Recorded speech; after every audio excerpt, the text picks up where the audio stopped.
From the shores of Summer Lake in Tigard, Oregon, it's the Portland Timbers Podcast, a show featuring two guys who love craft beer and Portland Timbers soccer. And now, here are your hosts, Jason and Gary. Timbers! Woo-hoo. I'm Jason. And I'm Gary. We're the Portland Timbers. We talk about soccer, beer, and pretty much whatever else we want. Yeah. How you doing, buddy? Oh, fantastic. So, what are you drinking? A barrel-aged concoction of morning goodness. Supposedly it's like a breakfast beer, right? This is a breakfast beer that I just freaking spilled. And it is a maple barrel-aged smoked porter by Friem. Yes. Yeah, Friem's outdone themselves.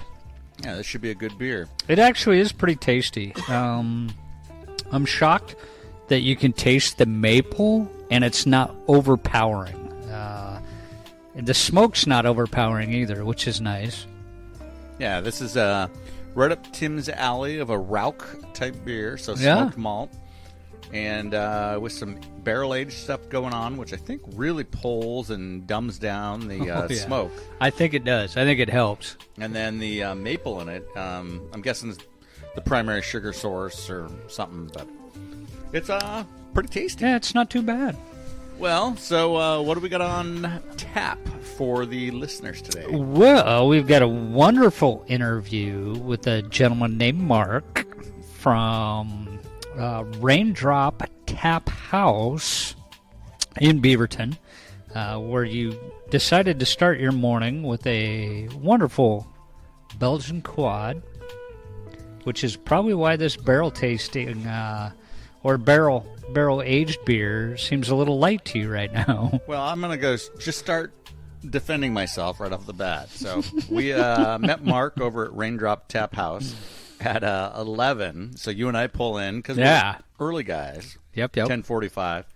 We're sitting there hanging out, doing our thing, and looking at the beer list. And I'm like, you know what? I want the Belgian quad. Belgian it is. 10.6%. Yeah, Gigantics, awesome robots and windmills, and and you know what? It didn't treat me too bad. No. So yeah, everything from here on out is just Kölsch. Yeah, so, pretty much. And that's what I started my day with, was Kölsch. And how was that Kölsch you had? It was actually really good. The one surprising thing is, and I did not expect this from a Kölsch, is that it had a pretty dry after finish. It did. Very dry, but it had the grainy taste. Yeah. Everything you'd expect from a Kölsch. So I think it was the Rosenstadt. Yeah, Rosenstadt Brewery.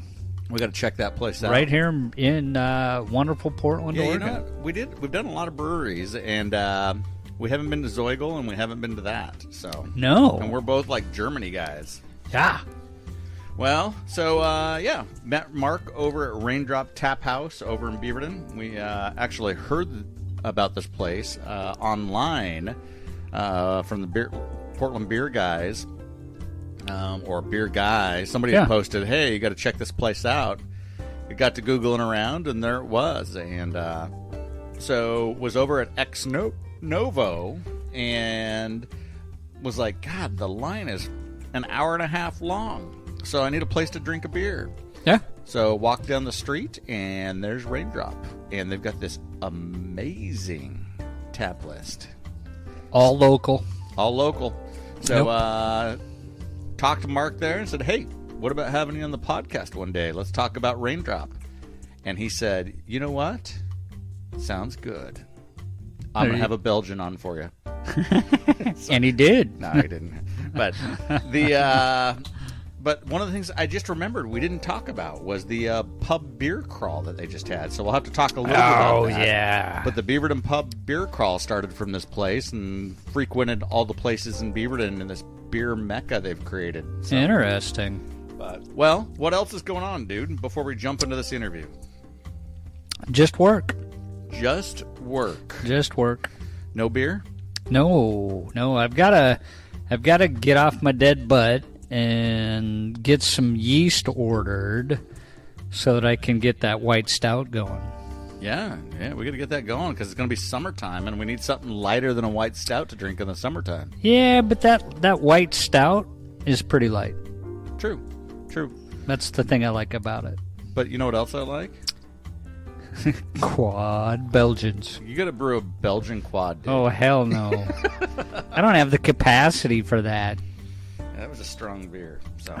I'd have to start with like a gallon of water, and that just doesn't work so well in 5-gallon batch. Well, speaking of that, I'm mashing in downstairs as we speak, and I've got a sweet feed mash going on, and so it doesn't really need to be elaborated on other than that, but there's not a lot of water. No, it seemed to absorb it all.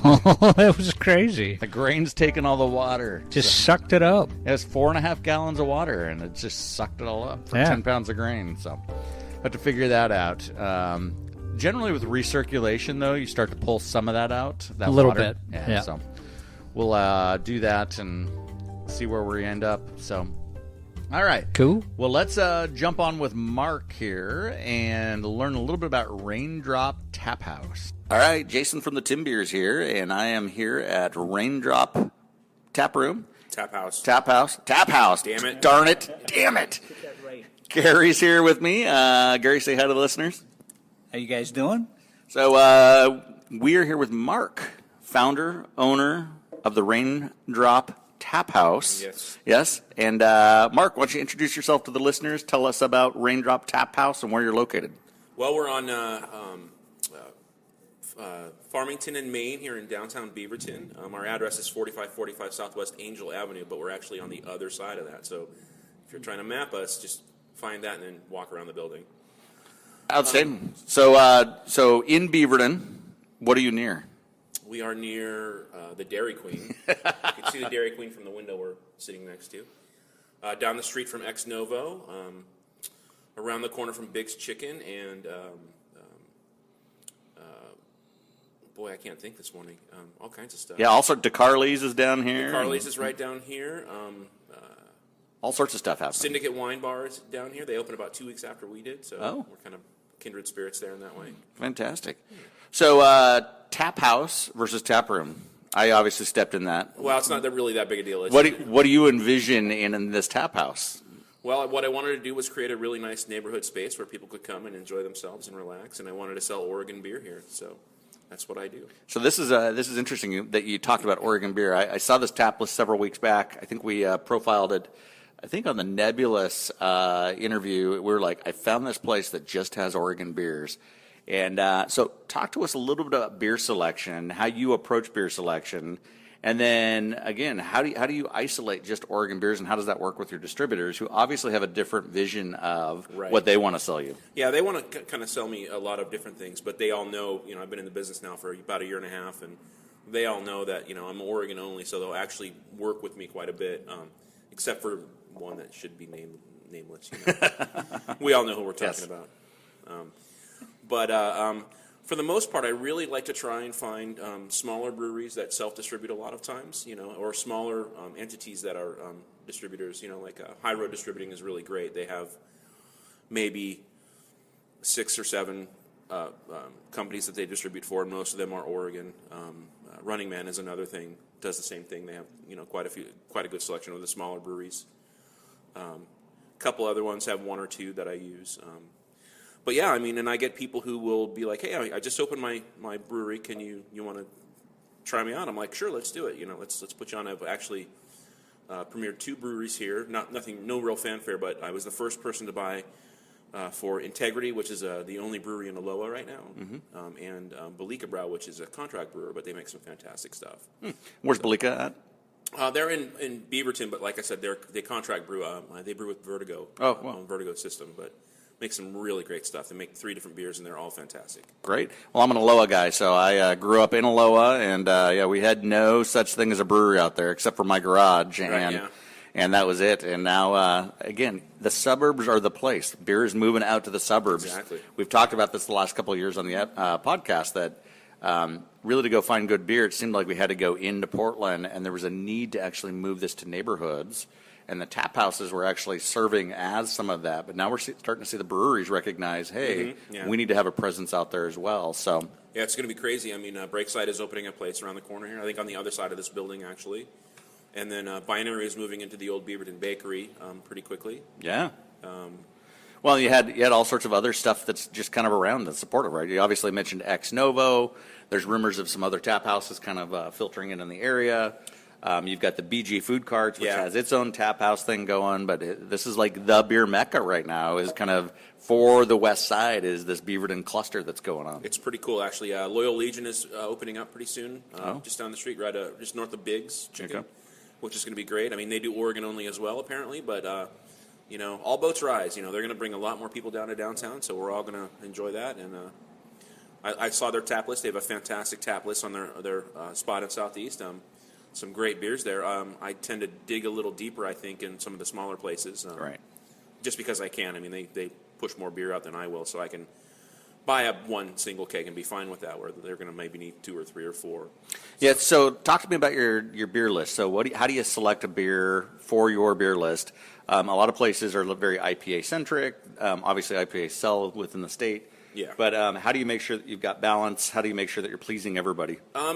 You can't please everybody. You can try. I keep a fair amount of IPAs on. I have at least 2 regular IPAs and at least a single hazy on during the wintertime. And that expands, obviously, during the summertime because people want more thirst-quenching things and not as much malty stuff. But I just, I try and find stuff that's kind of unique, and I stick with some of the breweries that are just making fantastic beers. Ruse is one of those breweries that is just, I've never had a bad beer from Ruse.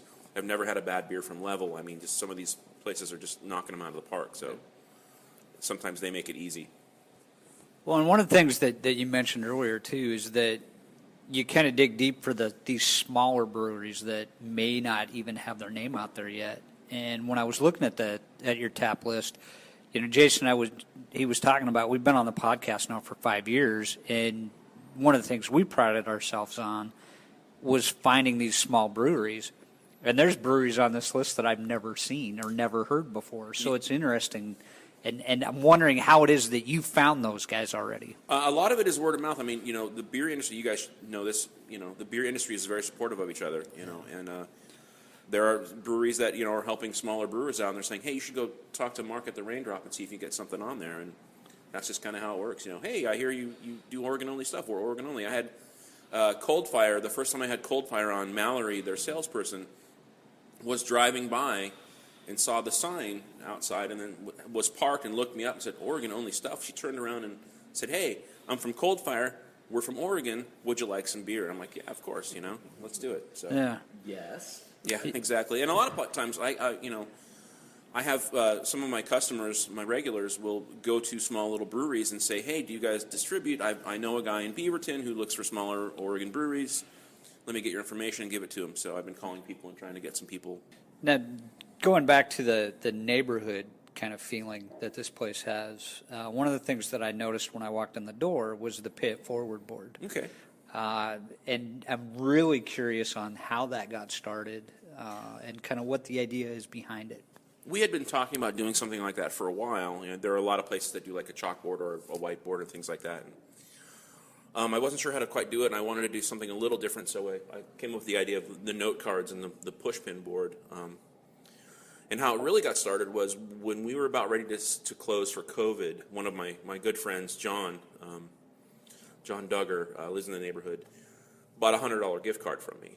And then when we reopened, he gave it back to me, and he said, hey, buy some beers for people. So I started it with his card and just put up like 18 or 20, first-line medical responders, get a free pint when you come in for that. And then it just sort of took off. People are like, hey, can I buy one of those for the board? Yes, you can. Here, let's do it. Fill it out.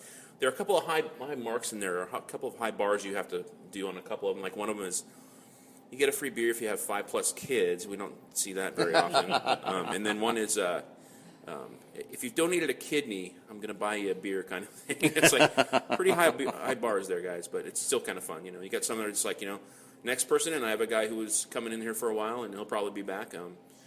he'd buy a couple of beers and drink them here, and then buy one for the next person who walked in the door. Just like, hey, I'm taking off, but let's get somebody a beer when they come in. So. That's fantastic, excellent. Yeah. I love the pay it forward idea. So, so how long have you been open? About a year? A year and a half. We opened July 5th of 2019. Okay. So next logical question is: you had no idea, obviously, COVID was going to hit. COVID hits. How have you kept your doors open? We've gotten pretty lucky. We have a pretty good base of regulars, and the city's helped out quite a bit with some grants. Plus, I knew I didn't have a lot of money to spend when I opened this place, and I knew that I opened in July, and I knew I could survive July because I had enough money in reserves. But I knew August was going to have to to break even. It was going to have to break even by August of that year, and so we've kept it pretty lean, and so we can kind of ride things out. The complex, the building I'm in is pretty great too. They help me out quite a bit with the rent and things like that. But yeah, we've just been kind of lucky. And you were saying that, so you're working a ton of hours right now trying to keep it open yourself. Right. A lot less than the early days. You were saying. Yeah, a lot less. I was my hours were bigger. I think I was open. I think I was open 90 hours a week, and I worked them all. Wow. So it was 7 days a week for 8.5 months, and you didn't know how much you work until you stopped doing it. So it's like, oh man. So tell me a little bit about again how you came up with the idea of opening this. What is your background? And what made you say, hey, I'm going to open a tap house? So I was managing 17 routes for a FedEx ground contractor. Wow. And it was pretty brutal at times. It was fun, but it was brutal. A lot of work. And I had, years before, had a lot of experience in food industry.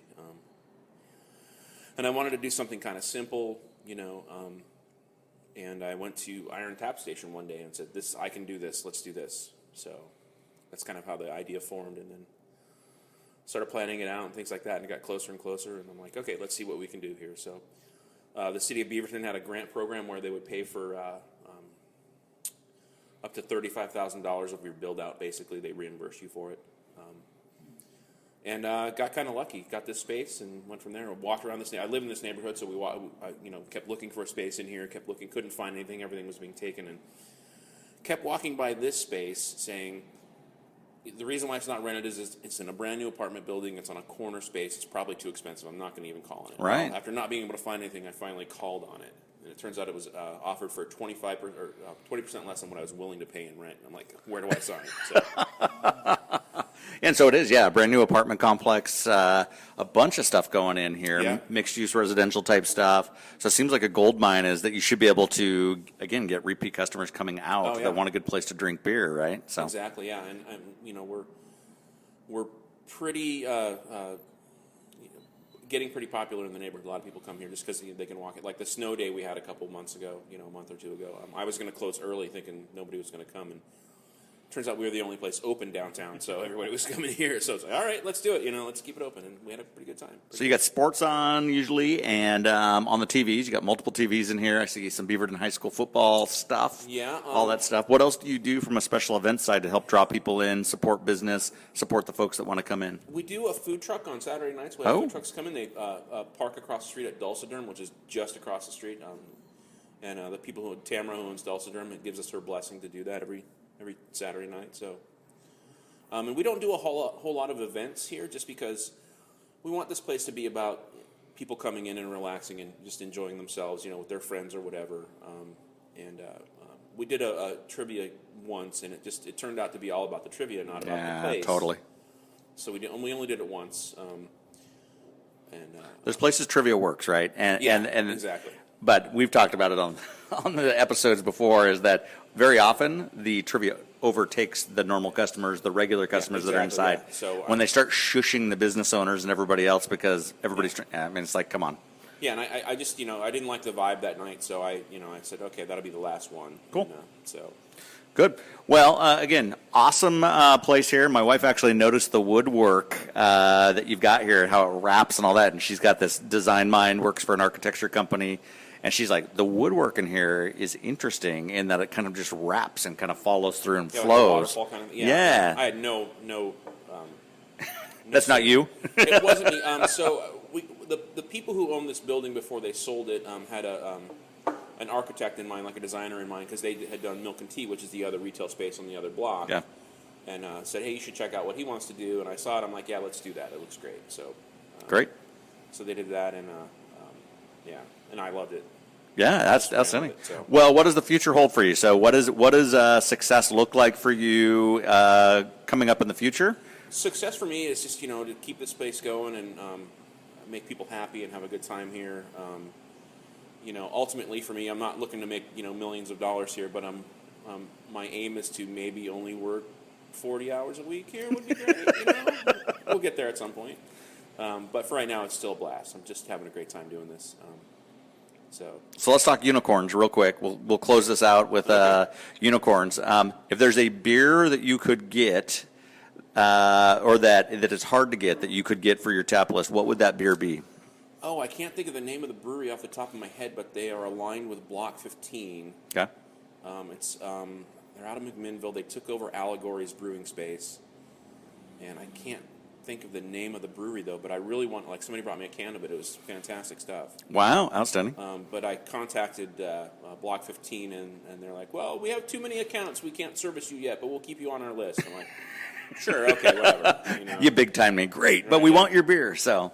Exactly. And then anybody who's, who opens a small brewery who's like, hey, we want to, get our name out here. Can we bring it to the Raindrop, And that's our listenership. So I mean, we have home brewers, we have craft brewers, small craft brewers, home brewers looking to jump into some sort of opportunity. And so you heard it, listeners. Again, if you want a place to demo your beer, and you've got the appropriate licenses, of course. Yes. This is the place. Check out Raindrop here in Beaverton.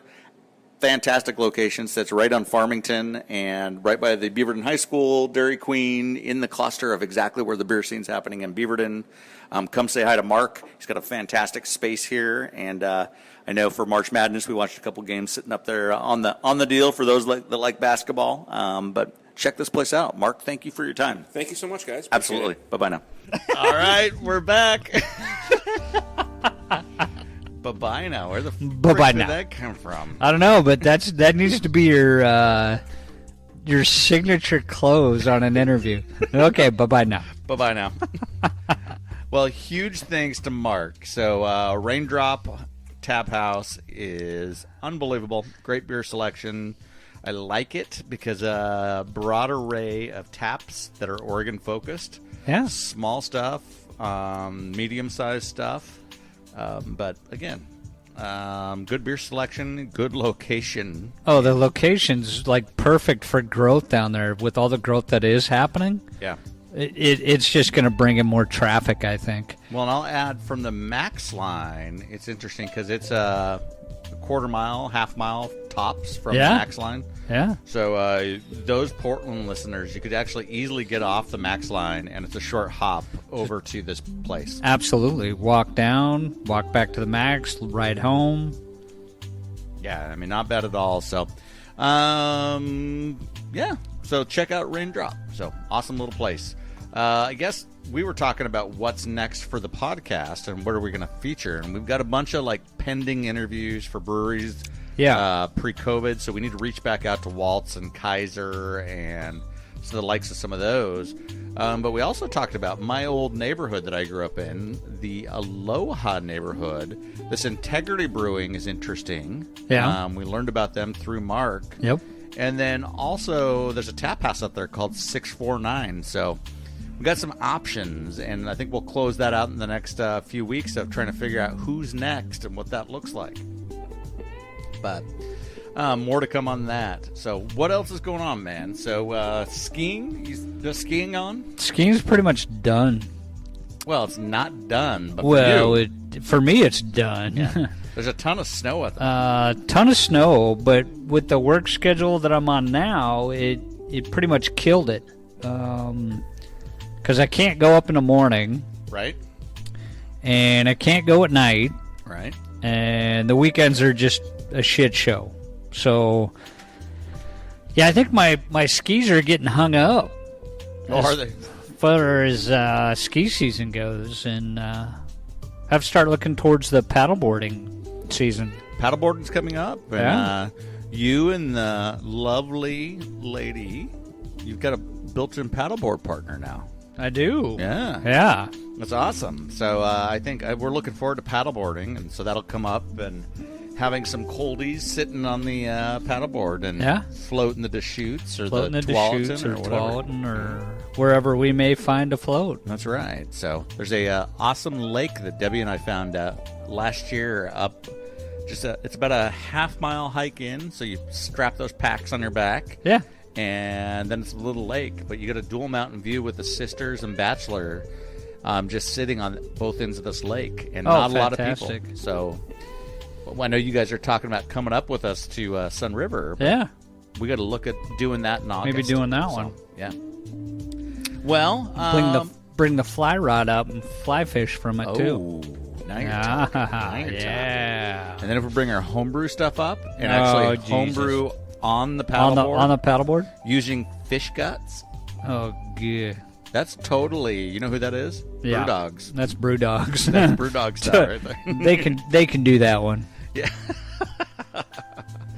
Well, what else we got going on? So we talked a little bit of home brewing. You're kind of in a hold until you order yeast. That's kind of the until I get yeast. Same place we've been for a few weeks now. So yeah. I'm doing a sidebar thing of some sweet feed type mash. Yeah. So we'll see how that turns out. And then I'm going to jump into my cream ale, which I've had a special request from my wife for that cream ale. She wants that cream ale. She likes the cream ale. So, yeah, we'll do that and jump into that. And then I'm probably going to, like I said, last episode, reach out to Oregon Fruit. If you have fruit products that you need for home brewing or brewing, Oregon Fruit is the place. Oh, they're great. But their pineapple Kolsch, their pineapple puree, rather, is perfect for that Pano ripoff that I've got. So yeah. Great stuff. And then you did a tangerine, right? I did a tangerine smash. Yeah. And it turned out fantastic. Their product works really, really well for adding to beers. I kind of wonder, I should actually order that for my other little sideline of adding puree type into my other mashes. Oh, that would be interesting. That would be interesting. You pull the essences. Yeah, that'd be interesting. I should try that. So I'm going to have to order several samples. Oregon Fruit, I'm contacting you about samples. So, again, for home brewers, the sample thing is awesome because the samples they provide are a perfect size for your homebrew recipes. Yep. So, absolute perfect size. You don't need the 20-gallon bag or whatever that was that certainly the big guys use. Yeah. You need the sample size for your homebrew stuff. Exactly.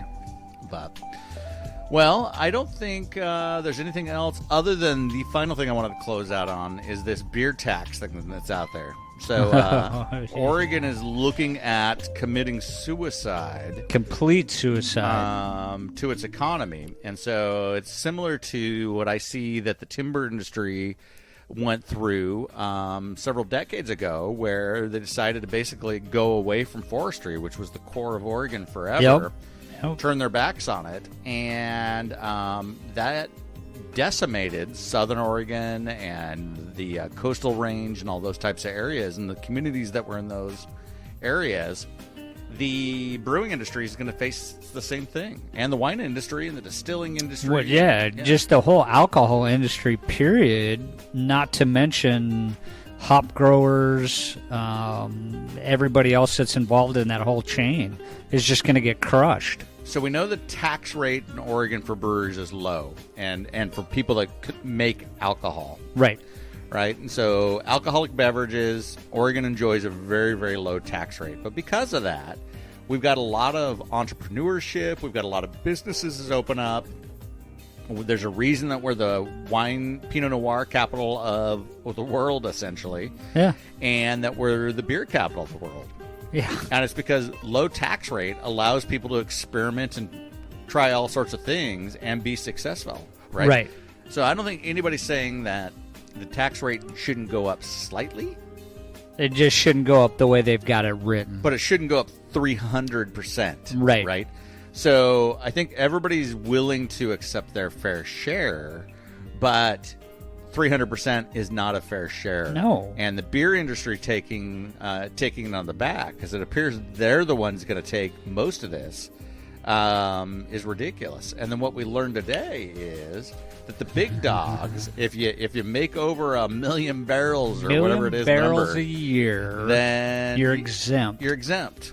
Well, that's crap. You know who exactly wrote that bill? No, exactly. Yeah, big brewers wrote that bill. Right. So the cool thing about Oregon Brewery and the Oregon Brewery scene is that collectively you guys have a voice, and you need to reach out to your legislators and to the senators and say, look, enough's enough. This is crap. We agree that we need to pay more. Yeah. But we don't need to pay way more. And we certainly don't want to pay so much that it breaks that entrepreneurial spirit and kills the Oregon beer market. Because it's not just going to impact the brewers. It's going to impact everybody. Grain makers, the hop growers, the yeast. Oregon's a big yeast. Oh, it's huge. Yeah. Huge yeast producer. It's going to trickle to all parts of this thing. Yeah. So. And I don't think the people that wrote that even thought about that piece of it. Yeah, well, we learned a little about who proposed this and who's pushing this, right? Yeah. And there's something to be said. Alcoholism is a bad thing, right? Okay. I mean, yeah, it can be. But again, taxing it or doing away with it is not the way to do this. It's not the answer, right? So what would be interesting, and I would love to challenge any of our state representatives to come on the show. Explain why you think this might be a great idea. Yeah. And we'll let you voice it out, but we're definitely going to pick your brain on why you think that's a good idea. Well, I think that might be a good place to start in the next couple of weeks is, all right, so let's have some people that support this, and let's have some people that obviously are opponents to this. Yeah. Right? And let's talk and learn a little bit about this, about what's going on. But, I mean, superficially, I see this as being catastrophic to wine and beer. And the other piece is this craft distillery market. Raising the tax on all those things is just going to decimate the economy. Crush them. And specifically this side of the economy. And if you are absolutely an abolitionist as it relates to alcohol, then all right. I mean, maybe this is your jam. Maybe this is what you want to do. But again, our economy, a large chunk of that economy is based upon beer, wine, and hard alcohol sales, or indirectly through grains and yeast, right, and hops. And getting rid of this sector is going to affect every single Oregonian. Oh, it's going to have a big ripple effect. Right. So we'd love to have you guys on and listen about why you think this is great. But and I think we will reach out to the state representatives and see what they think and see what they're thinking on this thing. Not that they can tell us how they're going to vote, right? But no, but just tell us their thought process. But help me understand why you think this may be a good thing for Oregon or not, and that'll help. So. Maybe we'll work on that. That's a good deal. So do a good old-fashioned debate. And then I'll even pour you a beer. Ooh, there you go. Yeah, that's right. So we'll serve you some of Gary's White Stout. So that'd be perfect. There you go. That'll change their mind. That'll change their mind in a heartbeat. Oh, yeah. You know what'll change their mind? A Belgian quad. A Belgian quad. I think we need to come up with a Belgian sextuplet. A Belgian sextuplet? Yeah. Is that like the Octomom? Yeah, kind of, but, two less. Yeah. A Belgian Octo beer. Oh, right? God. It's not an Oktoberfest beer. It's a Octo. It's an Octo. It's like 19% alcohol. It's like you drink one beer and you go to bed. That's right. All right, buddy. Well, huge thanks to Mark over at Raindrop Tap House. Again, awesome dude. Check these guys out down in Beaverton. Fantastic selection of Oregon beers. And then thanks, buddy. Always appreciate spending a Sunday with you. Oh, yeah, it was great. Fantastic. All right. Well, listeners, until next time, Tim Beers. Cheers.